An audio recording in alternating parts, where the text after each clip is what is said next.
Community connections in these LA streets. Rev your engines as we cruise the streets. This is the place where the story's told. This is the Sugar Talks podcast show.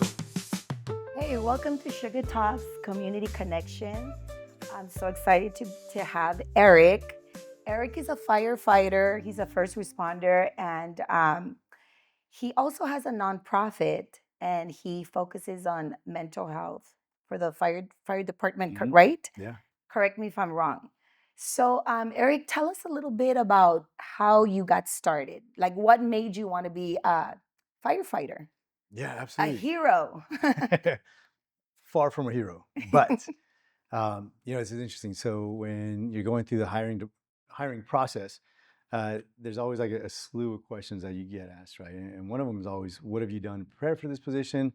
So you kind of give a little bit of resume about yourself, and then you get the whole, what made you want to become a firefighter? Uh, and I always felt like my response was a little unorthodox than the average person. So for me, I'm a first generation American. My mom and dad were born in Mexico. We came out here, and then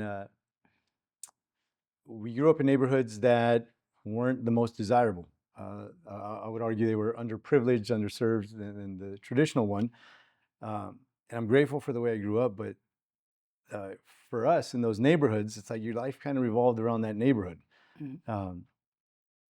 Yeah, and it's my uncle. I had a slew of uncles, but I had my favorite uncle, my Uncle Rick. Uh, Love the guy. And then my Uncle Rick went missing one day, and he was just gone.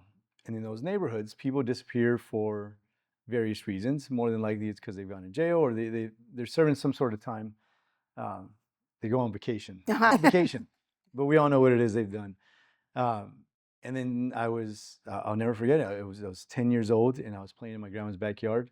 I was born and raised in the city of San Fernando, the San Fernando Valley. And she was crying and I went to go get water. We were playing and I heard her crying. So I went into the front yard to go check in on her. And there was my Uncle Rick. And my Uncle Rick the man was Paul Bunyan. He must have stood 7 feet tall and 300 pounds. And he had this giant dog with him in the biggest truck I've ever seen up until this life for a 10-year-old. And he hadn't gone on vacation. He had gotten hired on by LA County Fire Department. And the reason that he was gone is because he was at the training tower. And he had gotten injured during the training tower, so he got recycled. So he was gone longer than the average person would have been because he had to do 2 academies, not just one. But he was Paul Bunyan, right? And the reality is that I stand 6 foot tall, 215 pounds, and my Uncle Rick on a good day was like 5'5" max, Oh, right? And he was 170 pounds soaking wet with all his gear on. And his small little border collie dog, when you look at the photos now, in a small little Toyota truck, that's all he could afford. But to 10-year-old me, this man was larger than life. To 10-year-old me, it's the first time I was ever introduced in life that there's more than just this neighborhood, there's more than this street. And this man was a light, right? He was a beacon of light in a dark storm. And yeah, so I hope that when I take my last breath on this earth, that someone can say the same thing about me in the same way that I can share this story about my Uncle Rick, because it's the greatest job in the world. And I feel selfish for even calling it a job because it's more than that. But my Uncle Rick was the first person in my life who said there's more to life than just this neighborhood, right? And the greatest purpose in life is to be able to serve others. And that's how I got into the fire service. so you just looked at that was the moment when you knew that's what you wanted to be, a firefighter. It's my life-changing event. It'll be, Did you ever feel like there's no way I can do this? Like there's no way. yeah. So the hard part is like, especially back then. Now, Uh-huh. I will admit times have changed. I will admit that I love the department that I work with because we're diverse. We look like the neighborhoods. We look like the people that I grew up with. Mhm. I'm 42 now, so at the time, that's not what the average firefighter looked like. So when I looked at them, I didn't look like them. I couldn't see myself in them. Mhm. So my Uncle Rick was the first one who said, "We can break the mold, right? I do look like him. We're blood, for crying out loud. Mhm. And if he did it, then why can't I do it?" So that was the first time where it was like, it's a cool concept. I Yeah. think it's cool, but I was never able to relate to it until I could relate to him. So do you have other family members besides your uncle that's a firefighter, and or it's Yeah. the two of you, just the two of you? Your So mom must be so proud of you, your parents. yeah, so my dad's still alive. My mom died a handful of years ago, but she got to see me become what it is I always wanted to be before she died, Wow. right? So I have that. And then interestingly enough, my Uncle Rick, my cousin, who was my young cousin at the time, he's now also a firefighter. So he's, Oh, yeah, so we joke, it's kind of like a family business now. oh, I love that. But again, without my Uncle Rick, my cousin would have never followed in Yeah. his footsteps. And he now does the same position that his Mhm. dad does, just in a different department. That's so great. And how long have you been a firefighter? Professionally here in my department Mhm. for 12 years, and I was a Oh, volunteer for 4 years prior to that. and you're here in Pasadena, Hmm. station 36. Oh, I love 36. North Fair Oaks, 36. right across the street from Jackie Robinson. Okay. And so the 1 year anniversary is coming up, the Eden Canyon. Yeah, And it feels like it was just like last month. absolutely. So how was that? Like when all that started, like what, like it must have been chaos. Like did you, I mean, nobody thought it was gonna get out of control like that. No, so that one was unprecedented, right? And that's one that will go down as a career incident. Mhm. So we knew ahead of time that we were expecting high winds. We knew ahead of Mhm. time that it was going to be red flag, right? So we had warnings, but never to the extent of what it was going to become. Mhm. Um, so I was working that day. So we were in an ideal world. We work at 4896. So I live at the fire station, and I don't think a lot of people know that, but we actually live at the fire station when we're on shift. So our schedule is referred to as a 4896. So you live at the fire station for 48 hours at a time, and then you go home for 4 days at a time. That's an ideal situation. But just with staffing, with sick calls, with vacations and stuff like that, um, normally people have to come in and fill spots. So if you and I are firefighters, I'm on B shift, you're on C shift, and you take a vacation set, I don't leave your spot open. Somebody has to fill that spot. So on the night of the Eden fire, or the day of the Eden fire, I was working an overtime shift at Station 36, and it was Armin and I. And because I'm a firefighter paramedic, I toggle my time between the ambulance as well as the fire engine. And that night I was on the fire ambulance with a coworker of mine by the name of Armen. Um, and I remember getting to work at about 6 o'clock in the morning. And at 6 o'clock in the morning, the winds were already gusting. Uh, Normally we have the fire station doors open, Mhm. and this time it was closed because the winds were so strong that they were already whipping around. They were putting all kinds of leaves and dust and dirt inside Yeah. the apparatus bay, so we closed them. So we kind of already had intel that that night the winds were supposed to be kicking up, and again at 6 in the morning they were already gusting enough that we had to close everything down because we didn't want to mess up the fire station. So, Wow. fast forward 12 hours later to the Eaton incident. So you guys worked around the clock, right? Like all to Yeah. have you well, I'm sure maybe you haven't, but like to see a whole city wiped out. No, and I would argue that a majority of firefighters in the profession don't have the experience. It's just you go on wildland fires and you see them, but actually have them happen in your own backyard, in your own city, in your own district. Mhm. That is, in 12 years, I haven't seen anything like this. And you hear about events where, hey, 10 years ago we had this wind event, right? And Mhm. people talk about it. But even the people who were on that incident are like, that was nothing compared to what happened on this one, right? Never in my wildest dreams did I think that a majority of Altadena was just going to get wiped off the map, and I don't think anybody did.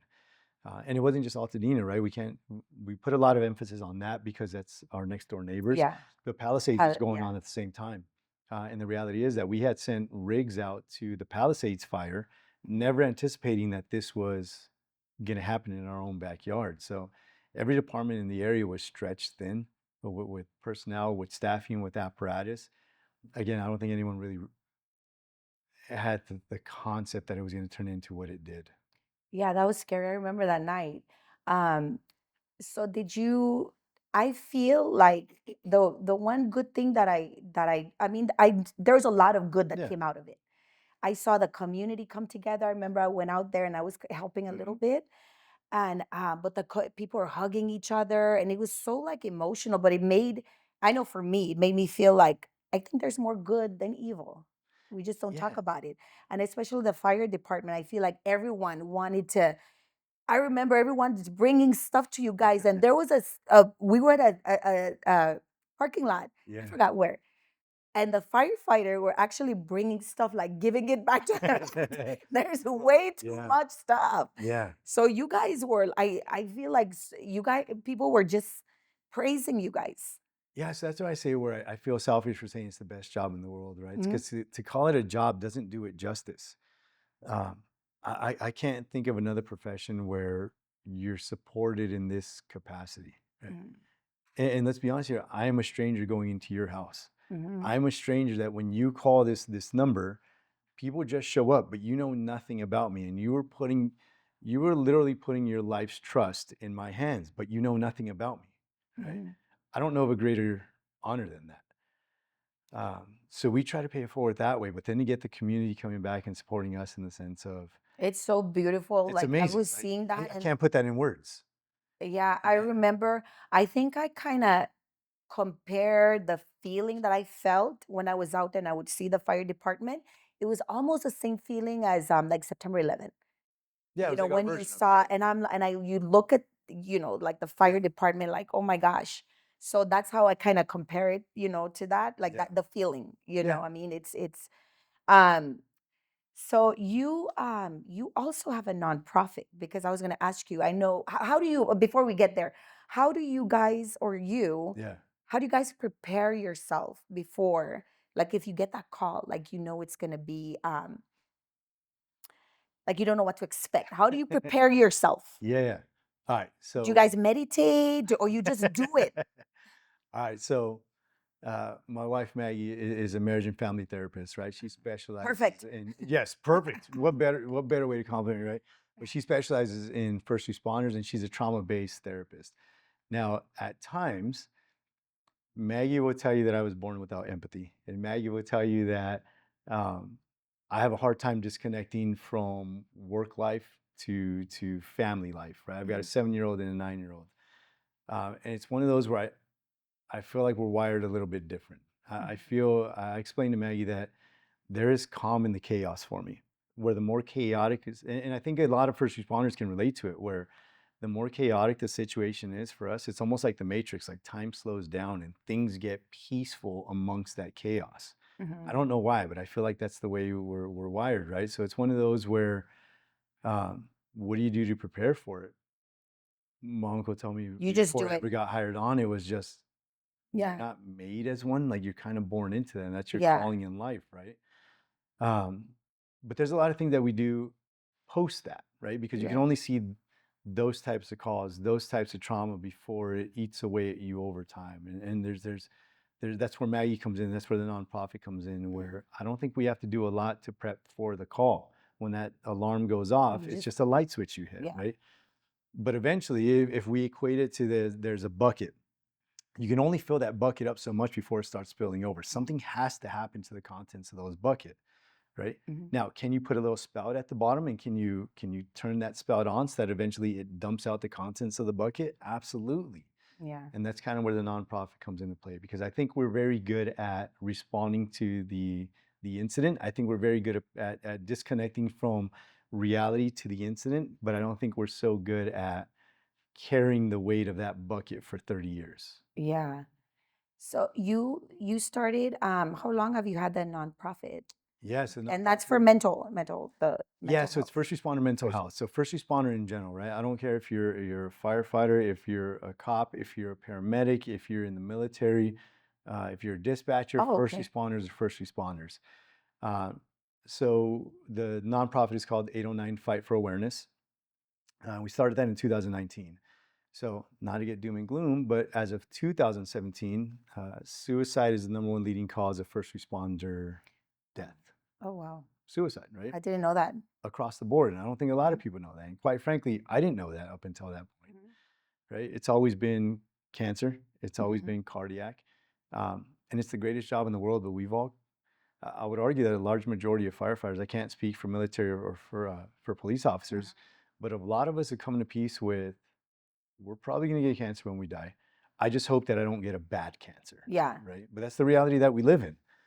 Um, and in 2017, once they started tracking the data, and I would argue that it's probably been longer than that, but that's really when the data starts getting Mhm. tracked. That first responders' number one cause of death is suicide, and it's the trauma of 30 years in and out, right? And it's not just the calls; it's the um, when you wake up at 2 o'clock in the morning to use the restroom, the room is quiet and Yeah. it's dark. That's not how we wake up, right? be at home at 2 o'clock in the morning and then turn on every light you have in the house, every light you have on in the house, and turn the radio on full blast. Oh yeah, Right? no, I don't like that. Yeah. Bang some pots and pans Mhm. because you get the tones, right? Well, that's not good for your heart. You get that adrenaline dump. And what we're finding is the way we're waking up, the sleeping 2 hours at a time, but you're not sleeping 2 hours in a row. You're sleeping 30 minutes at a time. Well, times that over the span of 30 years, the lack of sleep, the stress of the calls, the disconnection of of not being able to disassociate from the call at work versus at home, it's all leading up and it's causing this. So that was the reason that we started this nonprofit. Mhm. And really, we put an emphasis not on just the first responder, but my wife and I, we want the first responders to be a part of it. But let's not forget the wives and the kids that are at home. Yeah. Because I signed up for this job, right? I signed up to be on Mhm. days at a time, but my kids didn't sign up to be gone, Yeah. to be without a dad for days at a time, and a wife who didn't sign up to be without a husband for days at a time. Yeah. And then I come home and I'm grumpy and I'm underslept. So Yeah. that's really what we try to focus on is not just the first Yeah. responder, but the dynamic of the first And responder. men, I feel like men don't really talk about their emotions like women. Women, I think we have like or girlfriends, but I Yeah. feel like men hold things inside. So do Yeah. you do you feel like is it the men you would say have a higher I So mean, yeah, so I would argue. I'm So just guessing. yeah, and again, I can only speak for the fire service, right? I can't speak for the other industries, but I would argue that the fire service in general, we're finally getting to a point where speaking about it, there's almost been a stigma associated with it, right? So I've only been on the job for 12 years. But I did volunteer for 4 years prior to that. So we'll say 14 years, right? We'll split the difference. Mhm. But 14 years ago, you would go on these critical calls, right? Things that people aren't supposed to see, and the captain would take the headset off, and he'd look back at him, and he'd be like, "Hey, everyone's good, right? We're good." And then we'll put the headsets on, and we'd continue on our day. Right? Like it was just implied. This is what we signed up for. We're not going to talk about it. We all know that we're messed up from this call. We're going to go back and have lunch, right? Nothing happened. Everyone's good. Mhm. And we're finally having a mindset. We're finally having a shift where that's not healthy. It's the way Yeah. it's always been, but it doesn't have to be the way that it's going to be. Right. And you have a close friend of yours, Armin. Uh, He fought the Eden Cat. He fought the fires with yeah. you, and I didn't realize he was like your the partner in the you guys the what do you call it the Yeah. paramedic. So then, yeah. Yeah. So so tell me a little bit about Armin. I know he got in a really bad motorcycle accident. Yeah. So with Armin, I wouldn't even know where to start. We spend the next 10 hours. He sounds and he Oh, looks like such a good guy. listen, he'll probably make fun of me for this when he watches this, right? I could spend the next 10 hours talking about this man and how great he is and the memories that I've got with him, right? So Armin is a firefighter with us. He's a firefighter paramedic. Armin started off as a firefighter EMT, and then once he got a handful of years on the job, went to paramedic school, and he's amazing. The dude's young and he's full of life. And so at Pasadena, where I'm at, 5 years is like that's a big marker for us. In that 5 years, you reach your top step progression. You're a made man at that point, right? Like you've made it.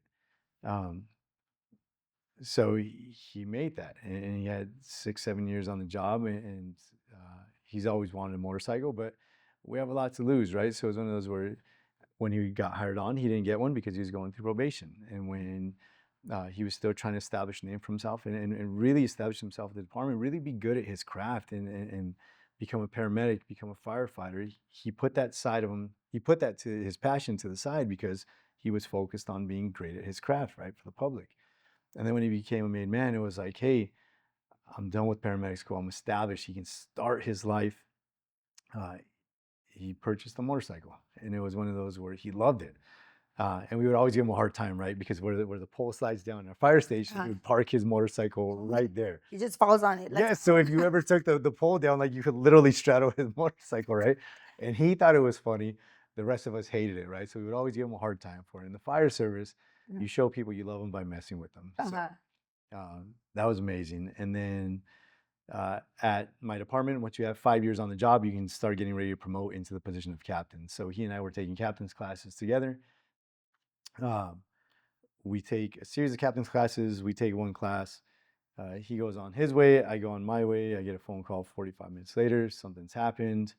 Uh, and he was in a motorcycle accident on the freeway. Unfortunately, he is now paralyzed from said event.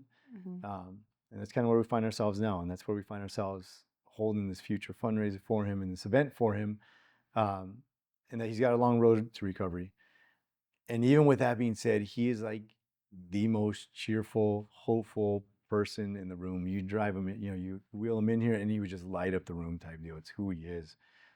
And he's positive and he's amazing. And we're just trying to do our part to help him out. He's so young. I see the video, the picture. I actually met him at your fundraiser. He seems like such a nice guy. Oh, he's such a stud. So on gosh, we can go on and on about Armin, but time. So there's going to be an event January 25th. Yeah, so in addition to being a firefighter paramedic, we have the Pasadena Firemen's Relief Association, which I'm a part of. So that's also on Instagram, Pasadena_firemen's_relief. We've been posting a lot of information on there. You can also find us on Facebook where we're posting a lot of information there. Oh, okay. Yeah, we'd love for people to come out. I completely understand, though, right, where people have family obligations. If you still want to support him, though, there will be a link to be able to donate to his cause. There'll be a QR code where people can scan it. They can get more information and stuff like that. His family, how's his family? They're probably, I mean, the way Armin, his personality, I'm sure, like having the family support, they're probably this. Oh, his mom's the biggest cheerleader out there, right? And he's got his brother as well. And big ups to his brother. His brother has pretty much put his life on hold to help out Armin. Really? I love me some Armin with Andre. The man is amazing, right? And again, so he's got such a good, between the support of the fire department and the fire community, the biker community, his own family members, they're amazing. Like the man is surrounded by support and love. That helps a lot. Oh, it's huge. And again, the fact that he was already an amazing guy to begin with, right? And now even then you talk to him, and no matter what the circumstances are, you could be having a bad day, he could be having a bad day. It means nothing, right? Guy's got a smile on his face, asking you about how it is your day's going, turning your frown upside down type deal. But that's the guy he's always been. That's the guy he was before you had his accident. I think that's what draws us so much to Armin, right? Where he's a guy that you would want to surround yourself, even if it wasn't for an accident. Yeah, you can tell that he's a good guy and he's passionate too about what he does. And he You can't tell him that though. It will go straight to my man's head.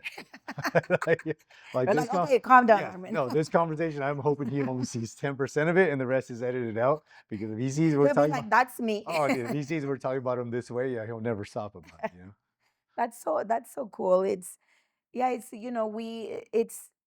think the fire department is we look at you guys, like, I know I do.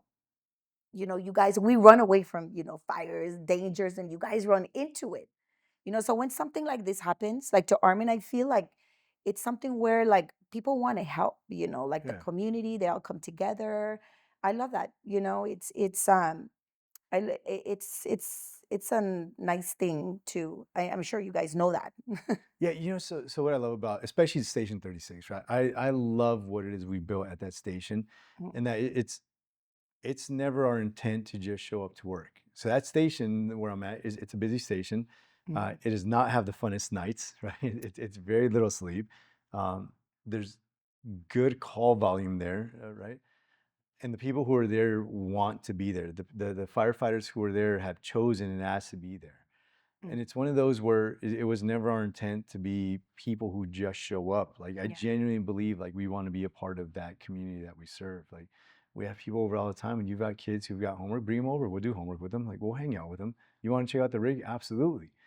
Because we all share that same sentiment where, like I said, I hope I take my last breath on this earth and someone can say that I helped them out the way that my Uncle Rick did. And that's just me. I'm just one of X amount of people stationed at that. Isn't that crazy? Right? Like one person can take one person, just change your life. It can either be for the best, and that one person can really destroy somebody. I mean, I'm testament to it, right? Yeah. But you and I and everyone gets to decide who is it that influences you. Is it that person that puts you in a down spiral, or is it that person that elevates you? Like that's free will, right? Like you and I get to decide. Yes. I think that's special, and that's I think what we have there. Yeah, no, it's a great It's I know every time I would see pictures sometimes, like kids on the fire truck and they get all excited. I mean, I can't wait to take my Yeah, grandkids over there to the fire 100%. truck. Yeah, you got full blown open invite. Like I feel like they, especially kids, they look at you guys like heroes, like superheroes or whatever I don't know. Ooh, okay. So when I first got hired on, there was this guy, right? Carl Armburst. And Carl Armburst told me something that I'll remember and I always share with people. So for us, when you get hired on, it's a very lengthy process. When you get hired on, it probably takes you from the time you submit an application to the time you get hired, probably takes you like 4 months from start to finish, right? And then you have to get an academy, and the academy can be like 4 to 5 months long. And then when you get done with the academy, you still have to get done with a year long of probation, right? When I got hired on, it was 18 months of probation. So you're 2 years in this endeavor before you even get like your badge, right? Before you're actually off probation. And he told me 2 things that I remember. One, everyone's nervous on day one, right? I want to do good, and I want to do good around the guys or females, whatever. He says, hey, 10 seconds, 10 days, 10 years. Nobody knows how long you've been on the job unless you let them know. So if you show up and you're nervous and you don't know what it is you're doing, they know you've been on for 10 seconds. But if you walk in and you look like a 10-year guy and you act like a 10-year guy and you conduct yourself, then they'll assume you've been on for 10 years, right? I like that. That is so true. 10 seconds, That 10 is days, so 10 true. years. Nobody knows unless you tell them, right? I'm the biggest bullshitter. And it works, right? It absolutely works. And then the other thing he said is, I was going through.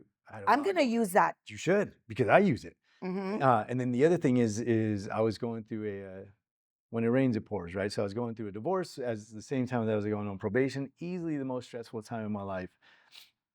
And he says, right, so we have these things, force hires, where because we have automatic staffing, you have to.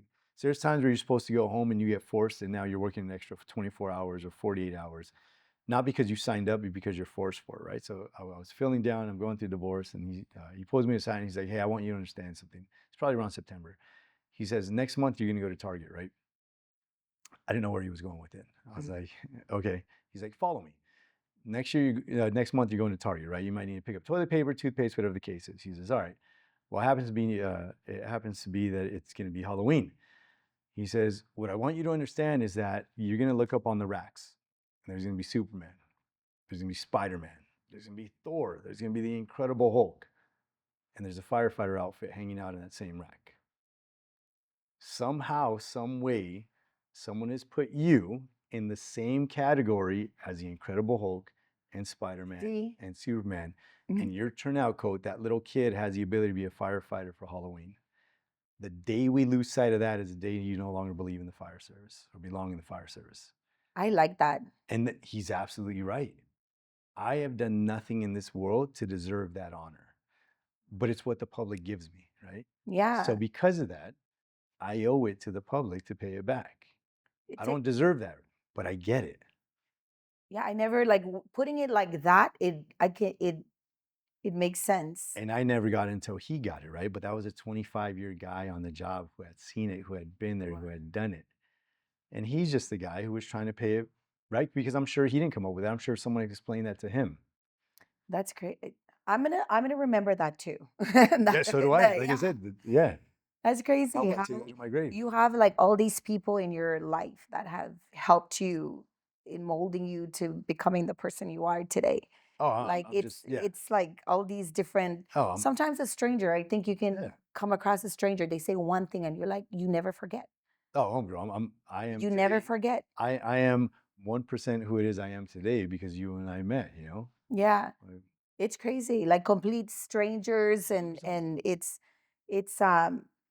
I think the world is so beautiful. All these things, people come in your life, they go. There's always a reason for everything. Yeah, you don't have to understand it, right? Yeah. You just got to trust in the process. Yeah, just trust the process. Community connections in these LA streets. Rev your engines as we cruise the streets. This is the place where the story's told. This is the Suga Talks podcast show.